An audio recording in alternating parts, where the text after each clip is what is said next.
Olá, irmãos e irmãs, a graça e a paz do Senhor Jesus.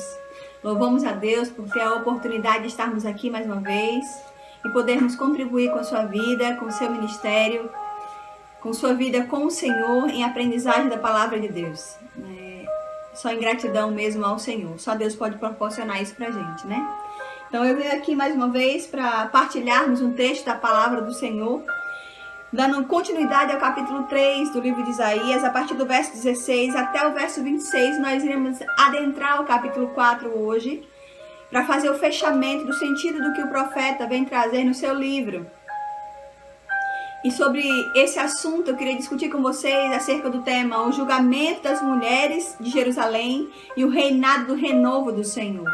O julgamento das mulheres de Jerusalém e o reinado do renovo do Senhor. Nesse sentido, o capítulo 3, ele vai focar, a partir do verso 16, acerca das mulheres. As mulheres de Sião, e como essas mulheres viviam, e como o Senhor desejava e anseiava que elas vivessem. Então, discutindo esse texto, vou ler a partir do verso 16, que diz assim: diz ainda mais o Senhor: visto que são altivas filhas de Sião, e andam de pescoço emproado, de olhares imprudentes, andam a passos curtos, fazendo tinir os ornamentos de seus pés, o Senhor fará tinhosa a cabeça das filhas de Sião, o Senhor porá descobertas as suas vergonhas. Naquele dia tirará o Senhor o enfeite dos anéis dos tornozelos, e as toucas e os ornamentos em forma de meia-lua, os pendentes, os braceletes, os véus esvoaçantes, os turbantes, as cadeiazinhas para os passos, as cintas, as caixinhas de perfume, os amuletos, os sinetes e as joias pendentes do nariz, os vestidos de festa, os mantos, os xales e as bolsas, os espelhos, as camisas finíssimas, os atavios de cabeça e os véus grandes. Verso 24: será que em lugar de perfume haverá podridão, e por cinta corda, em lugar de escrepadura de cabelo, calvície, e em lugar de veste suntuosa, cilício, a marca de fogo em lugar de formosura. Os teus homens cairão à espada, e os teus valentes na guerra. Verso 26: as tuas portas chorarão e estarão de luto, Sião desolada se assentará em terra. Capítulo 4, a partir do verso 1 diz: 7 mulheres daquele dia lançarão mão de um homem, dizendo: nós mesmas, do nosso próprio pão, nos sustentaremos, e do que é nosso nos vestiremos, tão somente queremos ser chamadas pelo teu nome. Tira o nosso opróbrio. Naquele dia, diz o verso 2 do capítulo 4, o renovo do Senhor será de beleza e de glória, e o fruto da terra, orgulho e adorno para os de Israel que forem salvos. Será que os restantes de Sião e os que ficarem em Jerusalém serão chamados santos, todos os que estão inscritos em Jerusalém para a vida, quando o Senhor lavar a imundície das filhas de Sião e limpar Jerusalém da culpa do sangue do meio dela, com o espírito de justiça e com o espírito purificador. Criará o Senhor sobre todo o monte de Sião e sobre todas as suas assembleias uma nuvem de dia e fumaça e resplendor de fogo chamejante de noite. Porque sobre toda a glória se estenderá um dossel e um pavilhão, os quais serão para sombra contra o calor do dia e para refúgio e esconderijo contra a tempestade e a chuva. Vamos orar? Pai, nós queremos te louvar por essa oportunidade que temos de estarmos aqui e poder ouvir da tua palavra e aprender contigo. Nós te convidamos, Santo Espírito, a estar conosco, a ministrar os nossos corações, a falar aquilo que o Senhor quer tratar conosco durante esse tempo. Entregamos em tuas mãos os nossos corações, a nossa mente, que esteja cativa ao teu trono e somente ouça as ações do teu Espírito e aquilo que o Senhor quer ministrar aos nossos corações. Fala conosco de uma forma profunda, Deus, sobre aquele que ouve essa palavra durante esse momento, que o Senhor possa ministrar os seus corações e tratar especificamente aos teus filhos. Em tuas mãos eu entrego, Senhor, que o Senhor seja um instrumento a ser, Deus, tratado nesse momento, e somente o teu Espírito tem a direção. Em nome de Jesus. Amém. E graças a Deus. Amém? Então, falar sobre o julgamento às mulheres de Jerusalém e o reinado do renovo do Senhor são duas pontes que esse capítulo 3 faz, duas ações extremas. A primeira delas, ele continua em sua discussão, né? Esse trecho ele continua o tema anterior, que é o julgamento sobre Jerusalém. Já notamos uma referência aqui desse capítulo 3, o verso 12, uma referência às mulheres, que ele diz o verso 12 do capítulo 3. Os opressores do meu povo são crianças e mulheres estão à testa do seu governo, ó povo meu. Os que te guiam te enganam e destroem o caminho por onde deves seguir. Nesse trecho a gente vê essa referência a mulheres. Agora, a partir do verso 16, segue uma palavra profética de juízo sobre as mulheres de Jerusalém. E nesse caso ele começa a relatar o julgamento dessas filhas de Sião. Existe aqui agora um caos e as mulheres vivem como se nada tivesse acontecendo. A síntese aqui está na primeira frase, elas são altivas. Diz ainda mais, visto que são altivas, filhas de Sião, e andam de pescoço emproado, de olhares imprudentes, andam a passos curtos, fazendo tinir os ornamentos de seus pés. E aqui nesse sentido desse verso 16, a síntese está na primeira frase. Elas são altivas, ou seja, algo negativo que o profeta diz acerca das mulheres. O trecho retrata aqui as mulheres a passear pelas ruas de tal forma que elas focalizam somente na sua postura, os olhos, os passos, o som produzido pelos seus ornamentos, pelos seus enfeites de ouro. Essa postura das mulheres ofende a Deus. Essa postura das mulheres trazem sobre o profeta, através da sua fala, relatando que a ira de Deus está sobre ela, focando sobre essas mulheres. Então o Senhor julgará de forma a tirar toda a altivez dessas mulheres. A descrição aqui é de mulheres sendo levadas como prisioneiras depois de um ataque do inimigo. Então elas são levadas, a ideia é levar essas mulheres uma atrás da outra, sequencialmente amarradas pela cintura, de uma forma a demonstrar que ela como um sinal de escravidão. A ideia aqui são de mulheres amarradas pela cintura numa longa fila. E aí ele começa a relatar sobre cada verso desse, falando acerca das filhas de Sião. E por que ele há de julgar essas filhas? Porque elas, as suas andam de pescoço emproado, de olhares imprudentes, a passos curtos, fazendo todo mundo ouvir os seus batidos através dos seus ornamentos, do seu ouro, da sua prata. E ele continua o texto dizendo acerca do que o Senhor fará. O Senhor fará tinhosa a cabeça das filhas de Sião. O Senhor porá descoberta as suas vergonhas, diz o verso 17. O verso 18, naquele dia tirará o Senhor o enfeite dos tornozelos, as toucas, os ornamentos em forma de meia-lua. E ele continua dizendo o que o Senhor vai tirar. E o que o Senhor tirará dessas mulheres? O Senhor tirará os pendentes, os braceletes, o véu esvoaçante.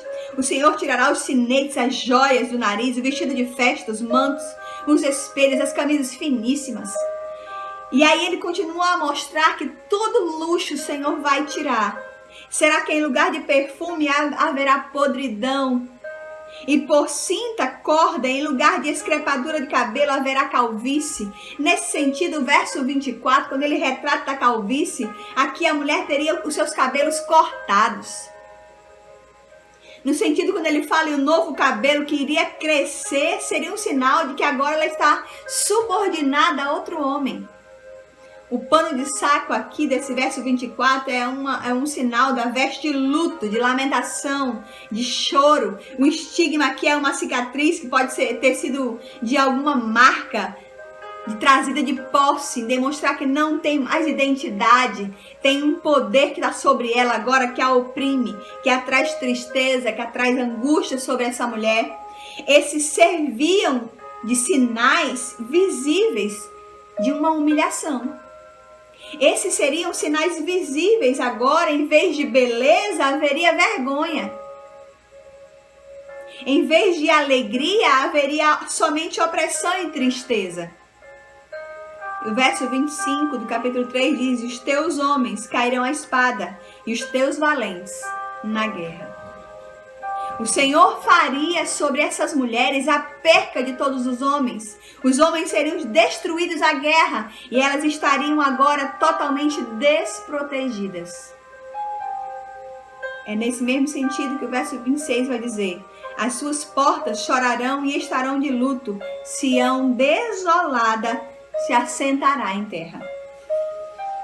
Verso 26, agora a própria Sião é a personificação das mulheres de Jerusalém.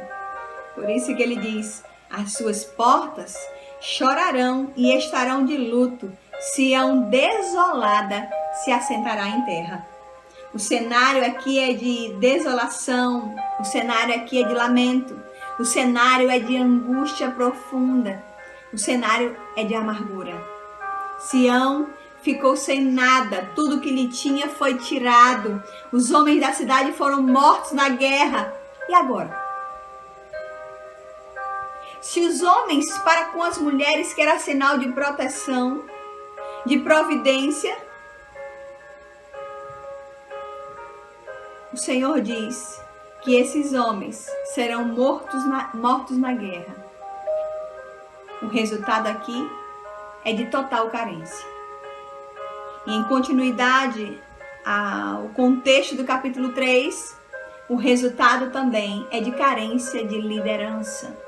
Carência de liderança. O caos econômico estava instalado, um caos social, político estaria instalado. E o capítulo 4, verso 1, ele dá continuidade dizendo: nesse caos, aonde os homens serão mortos à espada, cairão na guerra, 7 mulheres naquele dia lançarão mão de um homem, dizendo: nós mesmas do nosso próprio pão nos sustentaremos, e do que é nosso nos vestiremos, tão somente queremos ser chamadas pelo teu nome, tira o nosso opróbrio. Um sinal de profunda amargura. Como resultado da escassez agora de homens, as mulheres farão de tudo para estarem ligadas a um homem, gerar filhos, para perpetuar seus nomes e renovar agora a nação. Mas não haverá, porque serão mortos na guerra. É uma forma de Deus trazer julgamento a essas mulheres, porque essas mulheres viviam de todo jeito. Viviam como se Deus não existisse, promovendo somente a vida dos seus próprios gostos, seu luxo. Como você consegue agora imaginar a carga de sofrimento encerrada aqui nesse texto sobre essas mulheres? Como passa pela sua cabeça a quantidade de carga que cairia sobre essas mulheres por não viver diante daquilo que o Senhor as chamou para fazer? O sinal de não ter filhos era um dos maiores opróbrios, um sinal de desgraça, de desagrado da parte de Deus assolaria essas mulheres. E esse julgamento sobre essas mulheres, para uma mulher israelita, sem um homem, era sinal de total desproteção, de exposição, uma tortura. O que significa, para uma mulher, tal situação é uma tortura. Então, um sinal da desolação que esse trecho traz é um foco exatamente nos luxos dessa mulher. No luxo dessas mulheres que viviam como se nada tivesse acontecendo. Então, há algo de errado com os atavios femininos aqui? Não. O foco do profeta era dizer que era proibido as mulheres usarem tais produtos? Não, o foco do profeta não é esse. Como diz lá em Amós capítulo 4, do verso 1 ao verso 3, ele vai falar agora contra as mulheres de Samaria. As mulheres de Samaria, que eram da capital do reino do norte de Israel, as mulheres de Samaria, elas viviam no seu luxo da classe alta e das suas formas.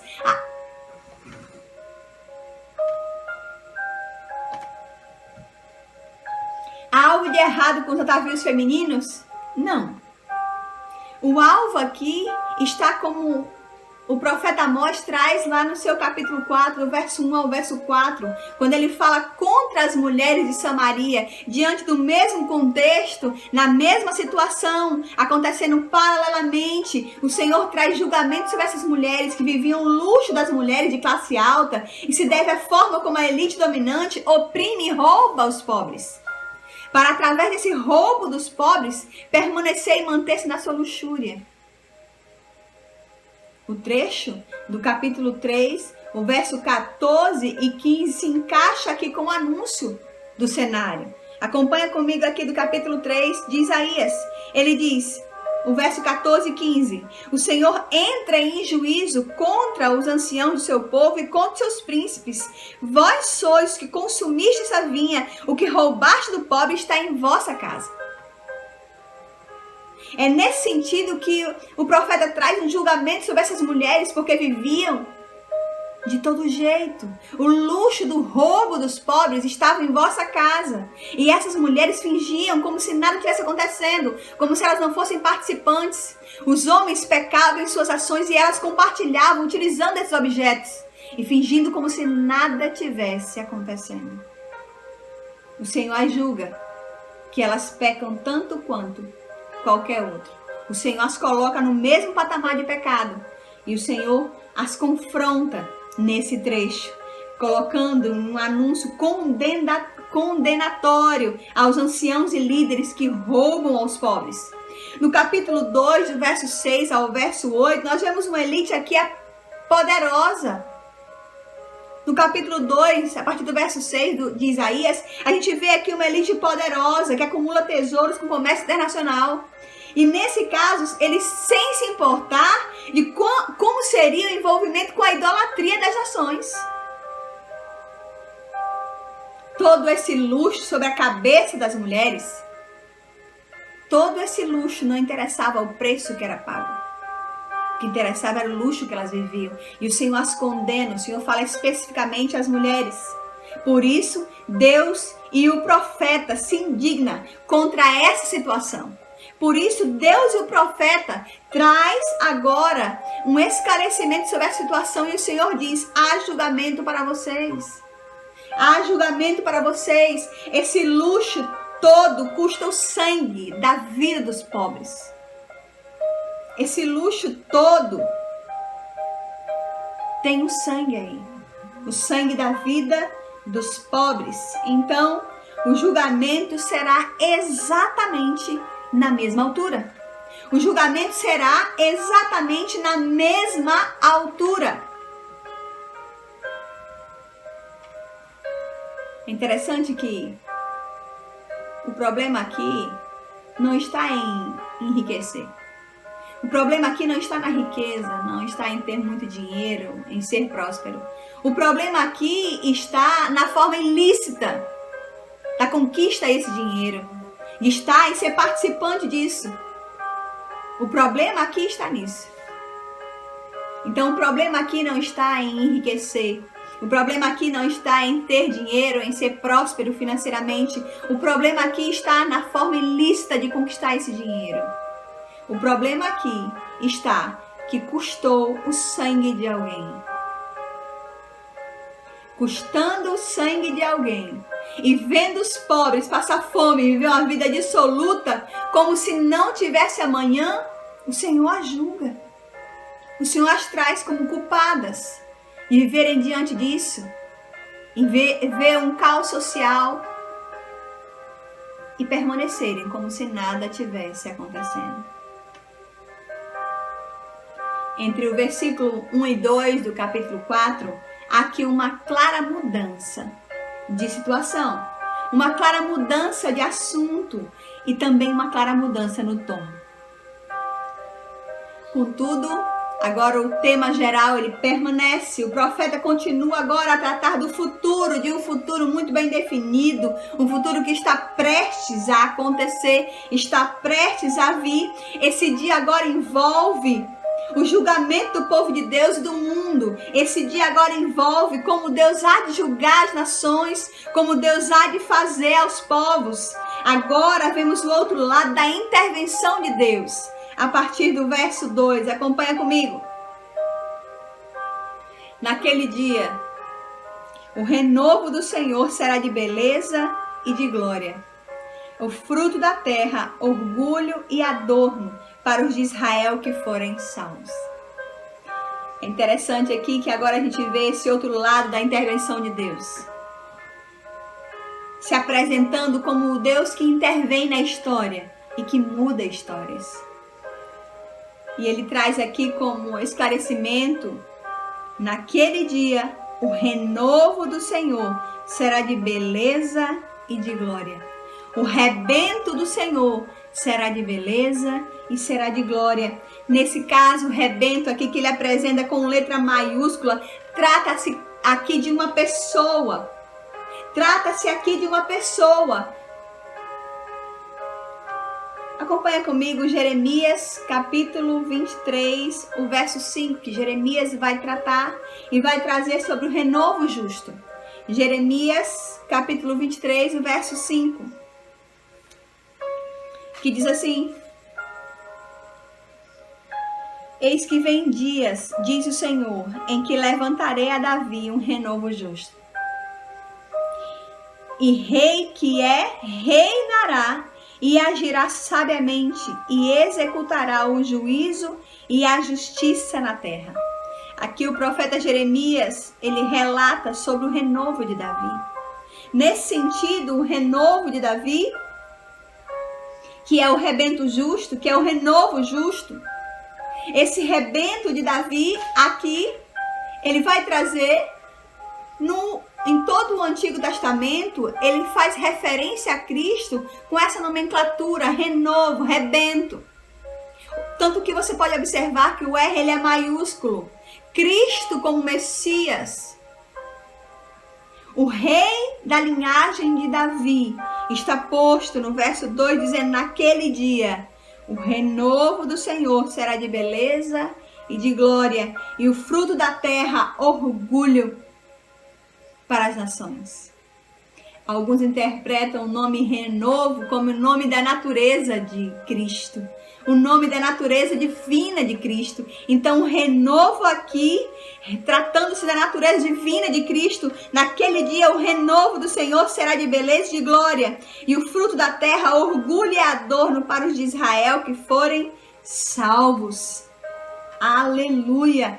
O fruto da terra, o broto, o raminho novo. O raminho novo, a imagem aqui está ligada ao capítulo 1, verso 7. Acompanha comigo. Que diz, a vossa terra está assolada, as vossas cidades consumidas pelo fogo, a vossa lavoura, os estranhos devoram em vossa presença, e a terra se acha devastada como numa subversão de estranhos. A ideia aqui da imagem ligada a esse capítulo 1 é essa terra devastada, é essa terra totalmente acabada, destruída, queimada. E aí vem o renovo do Senhor, o rebento de Israel. Resta somente os tocos, porque tudo foi devastado, tudo foi destruído. E é exatamente desse toco que surge o rebento. É desse toco queimado, destruído, devastado, da onde surge o rebento do Senhor. Da onde surgirá o rebento do Senhor. Dos tocos surge um sinal. Dos tocos surge a esperança. Do toco surge o futuro que está por vir. O futuro a partir daí agora é belo. O futuro a partir daí agora é glorioso. O fruto da terra, antes agora devastada, será motivo de orgulho. Diz o verso 3. Será que os restantes de Sião e os que ficarem em Jerusalém serão chamados santos. Todos os que estão inscritos em Jerusalém para a vida. Todos os restantes de Sião, o julgamento agora de Deus aflige também aos ímpios. Nesse sentido, agora passa a demonstrar como Deus protege o restante do povo por meio da sua presença revelada na nuvem, que aqui aparece no verso 5. Criará o Senhor sobre todo o monte de Sião e sobre todas as suas assembleias uma nuvem de dia e fumaça e resplendor de fogo chamejante de noite, porque sobre toda a glória se estenderá um dossel e um pavilhão. Aqui, o restante de Sião, que traz julgamento de Deus sobre os ímpios, agora passa a mostrar Deus que ele há de proteger os restantes do meio do povo, por meio da sua presença revelada na nuvem e no fogo chamejante. A presença de Deus, através da nuvem e do fogo, ela é suficiente para proteger os povos, para proteger os ímpios. No verso 5, ele revela os sinais da presença de Deus. E os sinais da presença de Deus são a nuvem de dia e fumaça e resplendor de fogo chamejante de noite, porque toda a glória se estenderá. Toda a glória se estenderá. E isso revela os sinais da presença de Deus. Já o verso 4, que diz: quando o Senhor lava a imundície das filhas de Sião, ele retorna a fala contra as filhas de Sião, que nesse caso ele descreve o processo de renovação, que trata justamente das questões que foram motivo de juízo de Deus. As questões que foram motivo do juízo de Deus, as mulheres de Sião, antes duramente acusadas, terão agora sua sorte mudada, sua vida restaurada. E através do Espírito Purificador, que é o que diz o verso 4, quando o Senhor lavar a imundícia das filhas de Sião e limpar Jerusalém da culpa do sangue do meio dela, com o espírito de justiça e com o espírito purificador. A palavra hebraica aqui para esse termo, ruá. O termo ruá, ele pode significar tanto espírito como um vento. O vento de Deus, o Espírito de Deus, os que tinham incendiado a vinha, inclusive o julgamento sobre as filhas de Sião, o Senhor diz: a vossa sorte será mudada.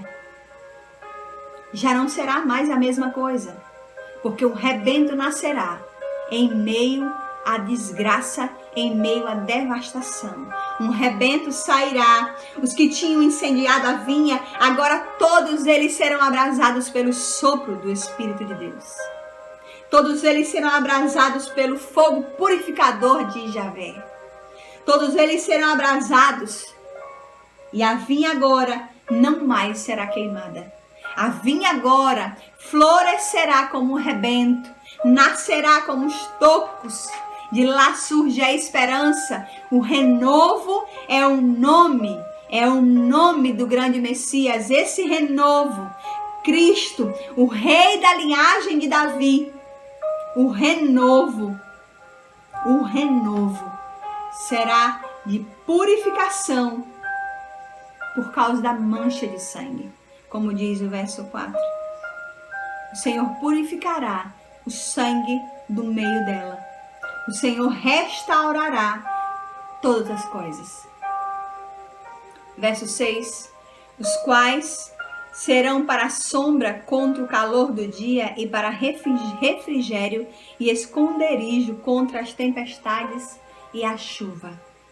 O Senhor há de usar aquilo que foi devastado com sua própria mão, o seu renovo que trará vida e esperança. Aquilo que foi acabado, destruído, o Senhor trará vida. Do toque só existe o fim, a base, arrancada a árvore embaixo. O Senhor fará nascer a esperança, nascerá o renovo do Senhor.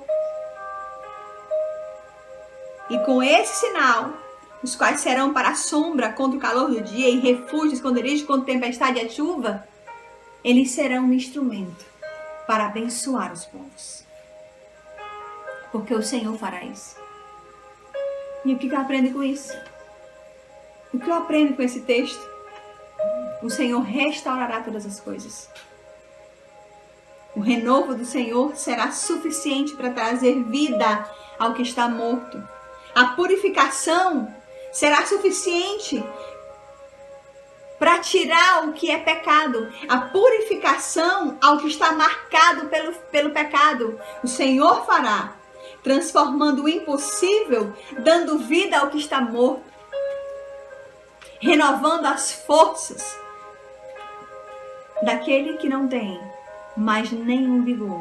O renovo do Senhor será suficiente para trazer alegria ao coração angustiado, para trazer renovação ao que está devastado. E a condenação que ele traz é: vocês destruíram a minha vinha, mas o renovo, surge a esperança, ele fará nova todas as coisas. O grande Messias, o Cristo, através dele fará nova todas as coisas. E por causa dele, o renovo do Senhor será suficiente para trazer vida ao que está morto. Transformação, aquilo que ninguém mais aposta. Aquilo que é impossível aos homens, o Senhor demonstrará que é possível nascer vida da onde não há mais vida. Que o Senhor aplique a sua palavra aos nossos corações. Vamos orar? Pai, nós queremos te louvar em gratidão por tantas bênçãos que o Senhor tem feito para conosco. Obrigado, Pai, porque mesmo em meio a toda destruição, a dureza do coração do homem, o Senhor se manifesta com aquele, ó Pai, que renova as suas forças através da esperança que é Cristo Jesus. O Senhor os torna capaz de ser avivados pela sua palavra e dar vida e vida em abundância. Obrigada, Jesus, pela tua presença que nos traz esperança, que nos traz vida em meio a toda a devastação. A nossa confiança não está baseada nas coisas, nem nas pessoas, mas nós confiamos exclusivamente em tua presença, confiamos exclusivamente em ti, Jesus, porque tu és o nosso Deus, o grande rebento, a esperança das nações. Obrigada, Deus, por tudo que tu tens feito. Eu abençoo essa pessoa, Pai, que tem estudado, que tem lido, que foi ministrado pela tua palavra. Que o Senhor avive ministérios, que o Senhor avive as vidas que têm sentido de forma incapaz. Que o Senhor possa avivar e tocar nos corações vida. Vida nas casas, vida nos relacionamentos, vida nas empresas falidas, vida em nome de Jesus. Amém? Louvado seja Deus. Se essa palavra te abençoou e ministrou o seu coração, que você possa dar um like aí, curte, compartilha com seus amigos, abençoa outras pessoas, se inscreve no canal para receber as próximas notificações. Deus te abençoe. A sua casa será renovada dia após dia pela palavra do Senhor. Deus te abençoe.